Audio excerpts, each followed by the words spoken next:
yakuriye mu nka kubera ko abo bari boroye bari abatunzi. Bitewe no kuba mu nka cyane, yakunze kotsa runonko, ngo yakundaga kotsa runonko y'ibijumba n'iy'ibitoki. Ikibazo mfite kuri we nawe wakibaza kuri ubu, ese ubu ko hasa biranga umwana wakuriye mu nka?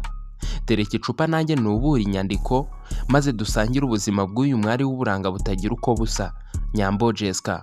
Nge tugiye kubana aha kuri Sele TV Show, ndi Celestin. Niba utarakora subscribe, ndagusaba kuyikora kugira ngo tuzajye tubana inshuro nyinshi. Ngwaye ikaze.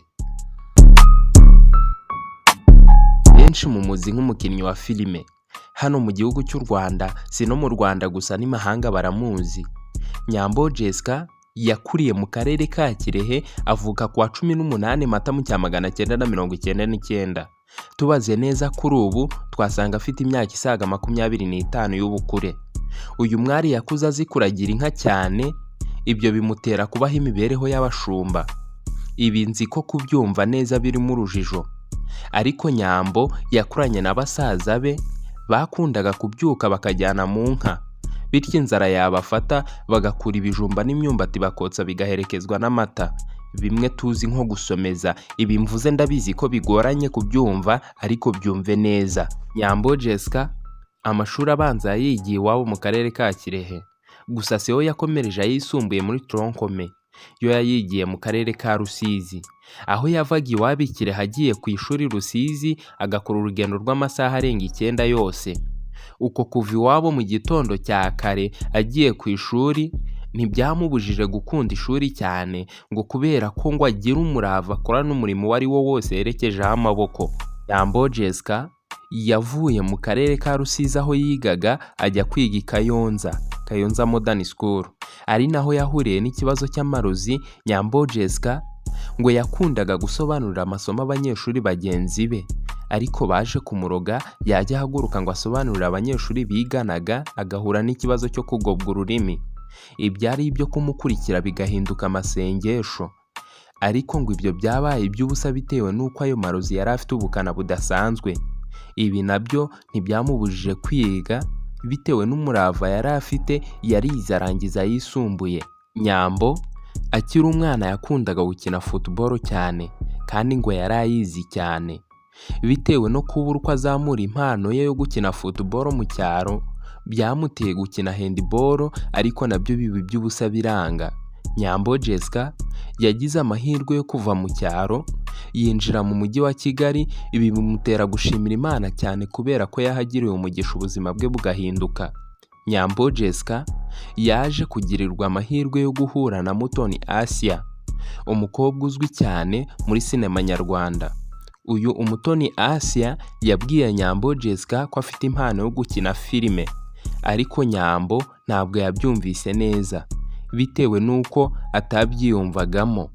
Ni umugani wa munyarwanda ngo wambaye ikirezi ntamenya ko kera. Uyu Mutoni Asia yasabye Nyambo kujya gukina role itari remereye muri filime bakinaga. Nyambo n'amasoni menshi yuzuyemo gutinya kamera cyane ntibyamubujije kuyikina nk'uko script yari ibiteganya. Mutoni Asia yabaye nk'ubyutse wabyukaga, maze Nyambo agaragaza ubuhanga buhanitse cyane bwo gukina filime. Uku niko Nyambo yinjiye muri sinema nyarwanda.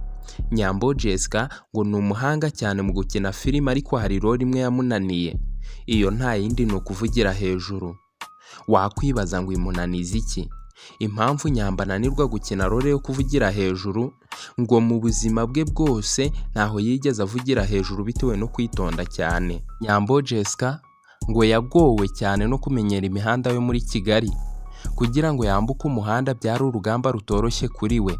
Bya wa munyarwanda ngo umuhini mushya utera amabavu, ariko yaramenyereye, maze agukinira filime zitandukanye kandi azikina muri role zitandukanye. Ibyo byose bigaragaza ubuhanga afite mu gukina filime. Nyambo umaze imyaka iri hagati y'imyaka 3 n'igice isatira inakina filime. Mu rugendo rwe yatwaye igihembo cya Best Actress of the Year. Iki gihembo gihabwa umukinnyi wa filime wa mbere mu mwaka, kandi kigahabwa igitsina gore. Kuri ubu amaze kwigarurira imitima y'abatari bake. Menya abantu bamukurikira ku rukuta rwe rwa YouTube yitwa Miss Nyambo, akurikirwa n'abantu 184. Instagram yitwa Nyambo Jessica akurikirwa n'abantu ibihumbi 134.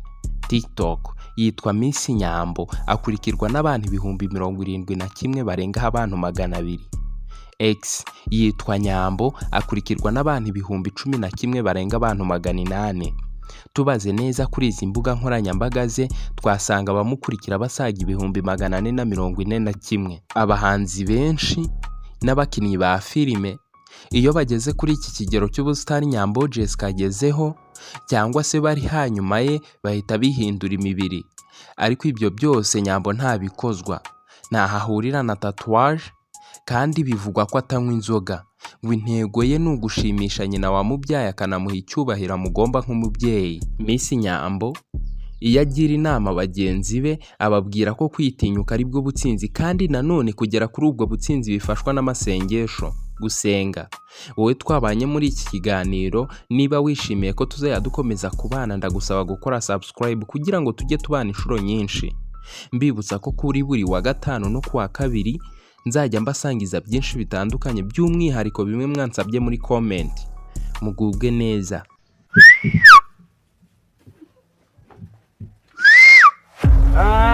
Mwambitse impeta y'ubudahemuka, ndagukunda nzigina wanga. Mbona no byiyongereye noneho gusa neza rero yavuganye na Masenge i Kigali bajya kugundi mugore bivuze abakobwa b'i Kigali.